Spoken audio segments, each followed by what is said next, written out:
You're welcome back. It is still iBrand Daybreak, and we're still looking at the politics in Edo State and the impeachment of Philip Shaibu as the deputy governor. Just before we went on that break, Mr. Matthew, you were trying to, clarify the place of the choices that the people have, maybe how the politics in that state works, talking about the Edo Central producing the next deputy governor and the place of the Edo North. And just before we went off, I was talking about zoning as, a component that has come to stay in Nigerian politics.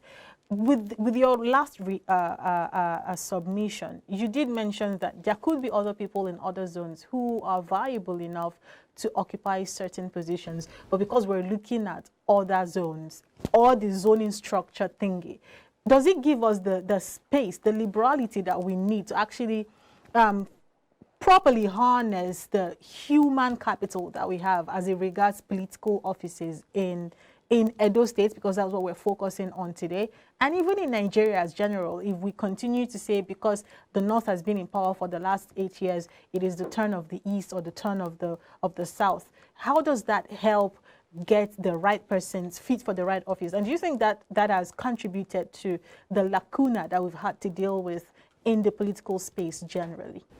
Let me tell you that in harnessing human capital, you play around with fairness, justice, equity. Because it will not be possible if we bring a Britain to rule Nigeria. It was deliberate when Nigeria said we needed independence. And if when we got that independence, maybe a particular privileged group of persons continue ruling, it will get a point where there will be agitation. What I'm saying is, I'm not saying we should jettison meritocracy and enthrone mediocrity.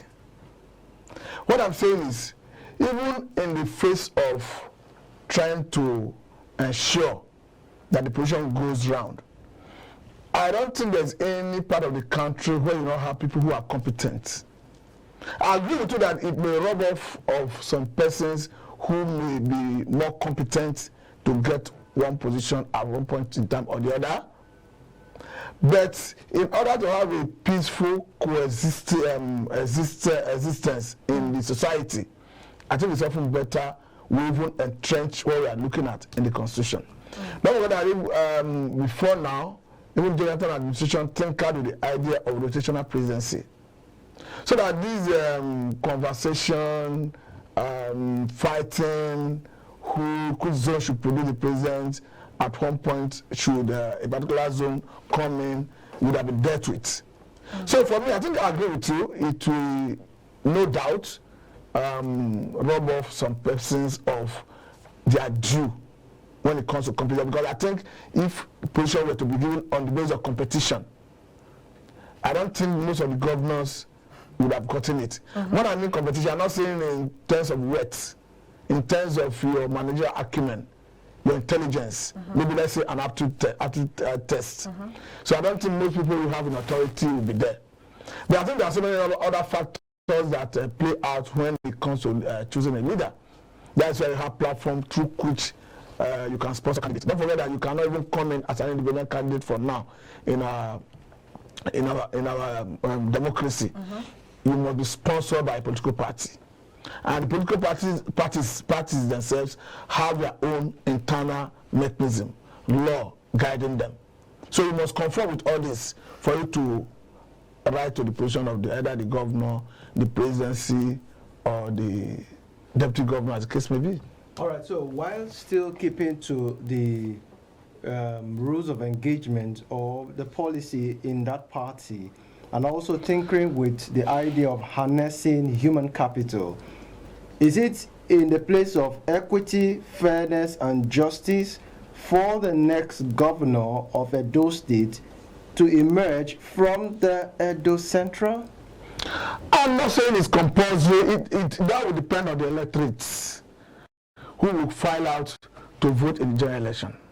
But if you go and look at the feeling, the feeling of the people, definitely there's no way you cannot take it away that they are conscious that Edo Central have not produced a governor since the inception of this nascent democracy. You cannot take that away.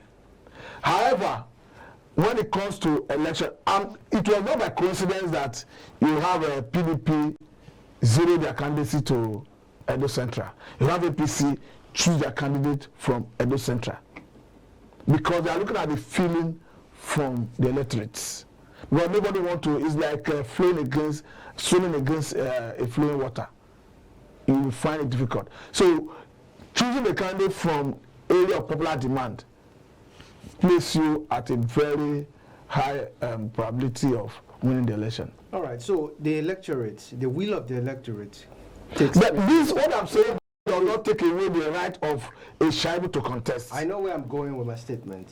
The issue of electorate having their day is sacrosanct, right? Yes. So let's just imagine, let's even play the devil's advocate, that and I swear emerges as the next governor of Edo State. Would there still not be this bickering here and there as against godfatherism? Because obviously the people never chose Aswe. It was the selection, so to speak, by the governor, looking at it from his past records in terms of what he has achieved in the state. But the people have not decided who they would choose. So if an Aswe decides to not be the winner of that election, are we still going to be hearing the issue of godfatherism playing out? No, the issue is, just like you acknowledge, it is the electorate that will decide at the end of the day. But when it comes to determining who is a candidate of a party, that is why as citizens, as electors who are eligible to vote, you are encouraged to participate in the electoral process. And the best way you can do that is to get yourself involved in any of the political parties. And by the time the political party is coming up with their delegate, it is a function of car members who take decision of who becomes delegate. It's a function of representation.